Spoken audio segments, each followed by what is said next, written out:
Well, did you know that sheep are mentioned in the Bible more than 500 times? They seem to be an important part of God's story, biblically speaking. And yet, rarely are the sheep the subjects of the story. They are often the objects. They're often part of the context. They're often part of a metaphor. But I think most people, when thinking about the Bible, would say it's not really a book about sheep. So, if it's not about sheep, what's with all the sheep? Well, the easy answer is that sheep were important to the nomadic and agricultural life of the Hebrews and similar peoples about whom and to whom all those stories in the Bible were addressed. So if you were telling stories about life in that day and age, there were sheep about. Were the Bible to be written today, well, what do you suppose would show up as part of the backdrop, the context? I suspect we would hear a lot about screens, because screens are everywhere, at the drive-thru, at the bank, in our living rooms, in our pockets. In this part of the country, we would tell stories probably about vehicles and roads. Most of us spend time in cars getting to and from where we're going. We'd include stories probably of stores and shopping, bills and banks and credit cards. I suspect that Jesus would tell stories about weather. In a world where we control a lot of things, we don't control the weather, and we talk about that a lot. Today's story, in particular, talks about a sheep that goes missing. And if we were thinking about things that would bother us if they got lost, we might think about lost pets, or lost keys, or fobs, or bank cards. I can imagine Jesus today telling a story about someone who rejoices over finding their lost cell phone. Even if they still had their tablet and their TV and their landline, they might scour the surroundings, and if they found that lost phone, there would be much rejoicing. Of course, if the story's about a lost phone, we don't really have to worry about the fate of the phone itself. Whether it's lost or found only matters in its convenience to us, right? We may have a close relationship with our phone, but it's still a pretty one-way relationship. Even Siri does not have feelings. It's not a matter of life and death for the phone. But in Jesus' story, there is life at stake as well as livelihood. And so it's really hard to find a good comparison, a contemporary today comparison for Jesus' story, because we live in a fairly disposable society. And in general, we put precious little value on people and places and possessions.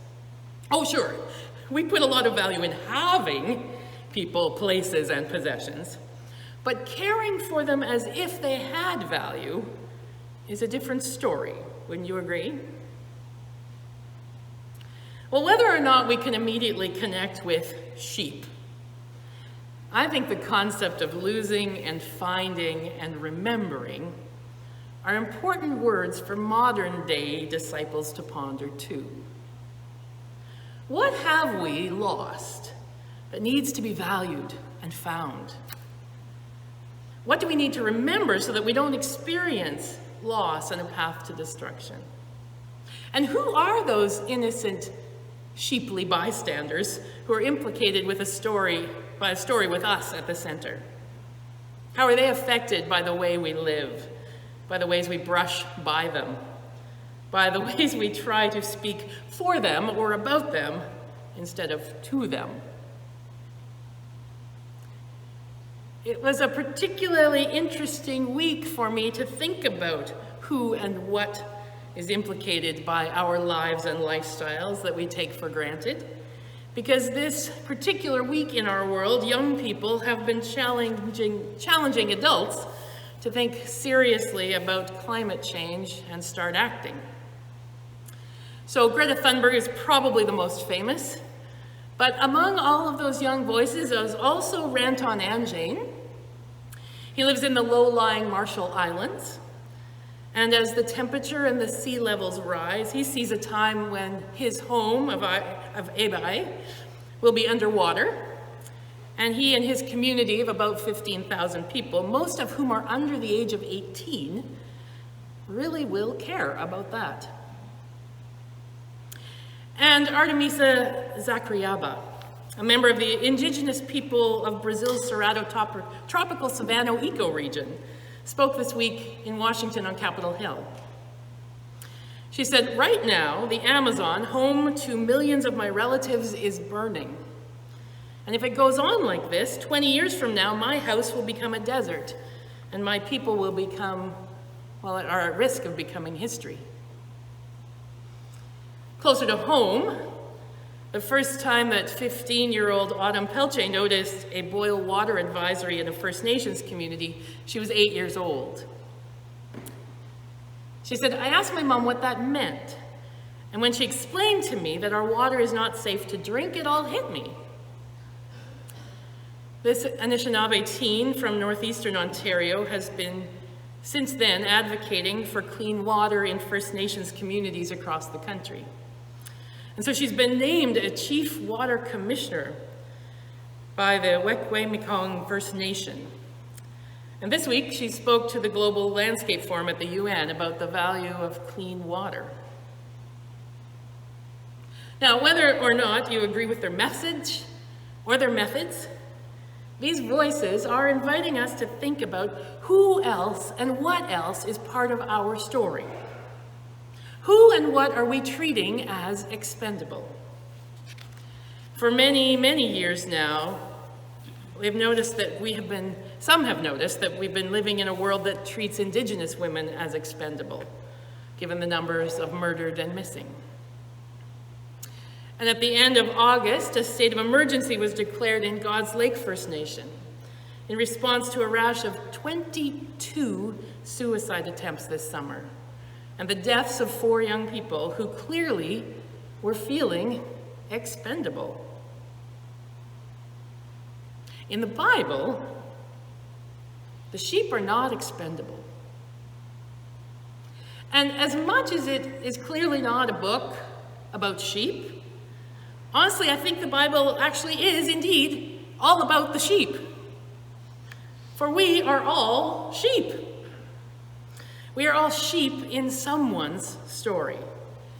We are sheep in God's story. And that is often Jesus' point, that God's creatures are not expendable. They are worth searching for, worth finding, and worth celebrating. I don't know if you've ever had the experience of feeling lost.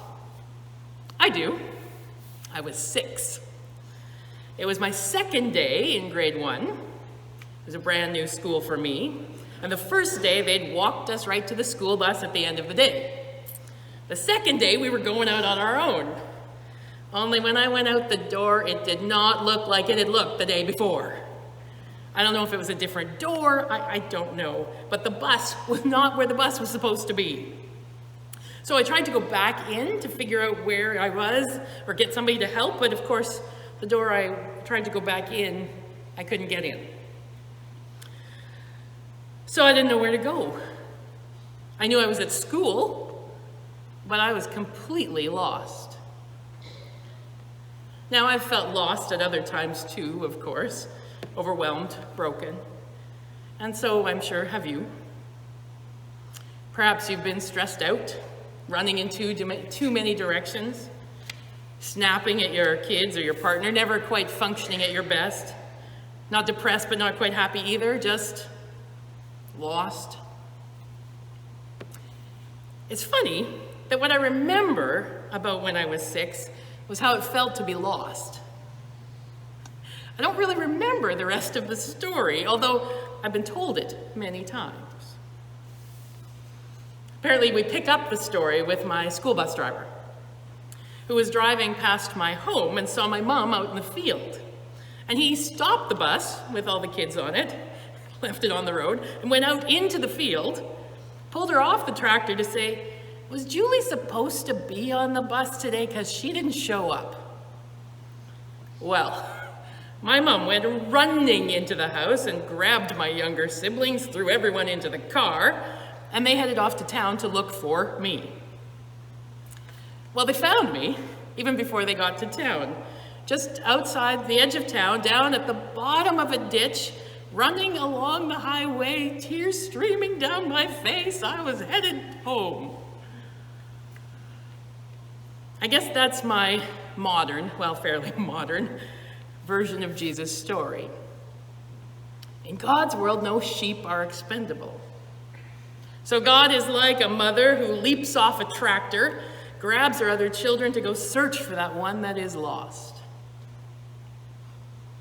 So, for those who are searching, even now,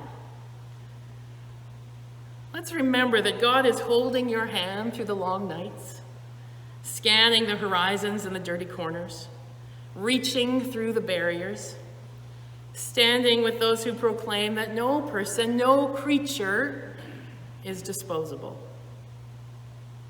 And as God's people in the world, we're invited to notice the bystanders, the ones in danger of being lost or overlooked, to seek out those who might feel expendable.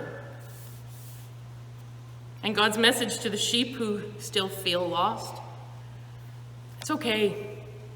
It's okay to sometimes feel lost, because you're still not expendable. Someone is looking for you. Someone is looking for you. And as the junior choir sang, you will be found. Amen.